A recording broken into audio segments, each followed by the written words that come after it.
পুজোর আগে পরিবহনে বড় ধাক্কা। ট্রাক ধর্মঘটে পশ্চিম Medinipur district truck operators welfare association তারা 7টি দফা দাবিকে সামনে রেখে ধর্মঘটে সামিল হয়েছে।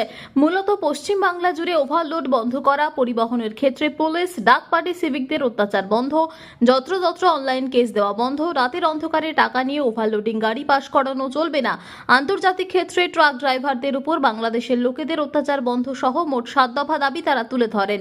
এরই সঙ্গে তারা মেদিনীপুর শহরের মোহনপুর ব্রিজে গাড়ি যাতায়াতের জন্য ব্যবস্থা অথবা নিচ দিয়ে অল্টারনেট ব্যবস্থারও দাবি করেন। তারা এর আগে একপ্রস্ত জেলা শাসক ও পুলিশ সুপারকে লিখিত স্মারকলিপিও জমা দেন, কিন্তু তাতে চিড়ে ভেজেনি। এই দাবি সম্বলিত বিষয় নিয়ে এদিন ধর্মঘটে সামিল হয়। এই 72 ঘন্টার ট্রাক ধর্মঘটের ডাকে এদিন গড়বেতা চন্দ্রকোনায় হাজার হাজার ট্রাক দাঁড়িয়ে থাকে লাইন দিয়ে। বেশিরভাগ ট্রাকগুলি ছিল নিত্য প্রয়োজনীয় সরবরাহকারী। অন্যদিকে কেশিয়ারি, মোহনপুর, বেলদা, পিংলা, সবং, কেশপুর, দাসপুর, ঘাটাল সহ শালবনী এলাকায় ট্রাক দাঁড়িয়ে থাকে শয়ে শয়ে। সংগঠনের দাবি, গোটা জেলা জুড়ে তাদের প্রায় 4000 সদস্য রয়েছেন এবং ট্রাক রয়েছে প্রায় 10,000। এদিন সকাল থেকে সব ট্রাকই বন্ধ রয়েছে, পালন করছে ধর্মঘট। অন্যদিকে ট্রাক ধর্মঘটের জেরে সমস্যায় আম জনতা। মাছ, মাংস, শাকসবজি তো বটেই, এছাড়াও জরুরি প্রয়োজনীয় জিনিসপত্র সরবরাহে পড়েছে ঘাটতি। এই ধর্মঘটের জেরে অমিল হবে নিত্য প্রয়োজনীয় জিনিসপত্র কেনা বেচা, সেই সঙ্গে দাম বাড়বে নিত্য প্রয়োজনীয় জিনিসের, যার ফলে সমস্যায় পড়বে আমজনতা।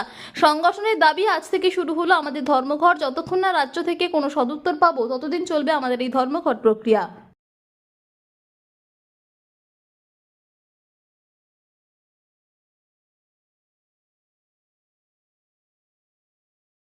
West Bengal truck operators welfare অ্যাসোসিয়েশনের ডাকে আজকে আমাদের পশ্চিম মেদিনীপুরেও আজকে জেলাব্যাপী একটা ধর্মঘট চলছে। এখানে 7 দফা দাবি আছে।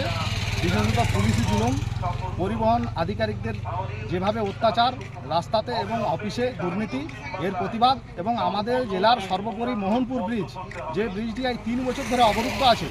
এই ব্রিজটি রাতের অন্ধকারে পুলিশ টাকা নিয়ে গাড়ি ছাড়ছে, অথচ ব্রিজটিতে আমাদের যারা ট্রাক মালিক, নর্মাল ট্রাক মালিক, তাদেরকে যেতে দিচ্ছে না। আমরা দীর্ঘদিন ধরে জেলা শাসকের কাছে 3বার ডেপুটেশন দিয়েছি যে ব্রিজ অবিলম্বে চালু করুন, নচেত নিচে রাস্তা করে দিয়ে আমাদেরকে ব্রিজের উপর দিয়ে যেতে দেন।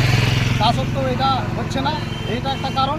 এছাড়াও ডিএলআর দপ্তর ব্যবহারের প্রতিটি গাড়ি থেকে 1 লক্ষ টাকা ফাইন তুলছে এবং অহেতুক রাস্তাঘাটে হ্যারাসমেন্ট করছে।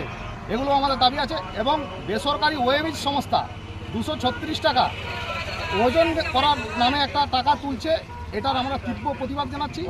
আমাদের যেটা দাবি, যে প্রতি জেলা থেকে 236 টাকা করে যেভাবে টাকা তোলা হচ্ছে, এই টাকা ওজনের নাম করে তোলা যাবে না।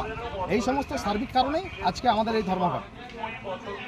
রান্নাঘরের সিঙ্ক থেকে বাথরুমের কল, সব সামগ্রী পাওয়ার একটাই ঠিকানা, বন্ধন হার্ডওয়্যার। এখানে পাবেন পাম্প, কল, বাথরুমের সমস্ত fittings, pipe fitting, commode, basin, রান্নাঘরের সিঙ্ক, গিজার, SWR পাইপ এবং ফিটিংস, বোরিং গাড়ি পাওয়া যাবে। অন্যান্য যে কোনো বাজারের থেকে পাবেন 10% ছাড়। Bandhan hardware, Raghunathpur, Barakar road, near sub registry office. Mobile number 9932373012। আমাদের বোরিং হচ্ছে, তো বোরিংয়ে পরে যে চ্যাপ্টার, যে জিনিসগুলো লাগে, তো সবাই আমাকে একটাই কথা বলছে, ভাই আমাকে এইটা লাগিয়ে দাও, এই পাম্পটা লাগিয়ে দাও, এই জিনিসটা লাগিয়ে দাও। তো আমি অনেক দোকানে হয়তো বলে দিই, সেইখানে আমি সেরকম সার্ভিস পাচ্ছিলাম না। তো পাবলিকের মনে হয়তো একটু মনের মধ্যে খুঁটিয়ে ছিল যে কেমন একটা হচ্ছিলো। তো আমার নিজের একটা মনের মধ্যে একটা আশা ছিল যে না, আমি একদিন দোকান করি, তাকে কী আছে, মানে পাবলিককে আমি যেমন করতে পারি, স্যাটিসফাই করতে পারি। বোরিং করলাম, বোরিংয়ের গ্যারেন্টি দিচ্ছি, তেমনি জিনিসেরও গ্যারেন্টি। আমি এখন যে কোম্পানিগুলো ডিলারশিপ নিয়েছি, তাতে প্রায় সবগুলোই মোটামুটি 10 বছর, 7 থেকে 10 বছর গ্যারেন্টি, ওয়ারেন্টি না গ্যারেন্টি। এমনকি বাজার থেকে 10 থেকে 15% কম রেট।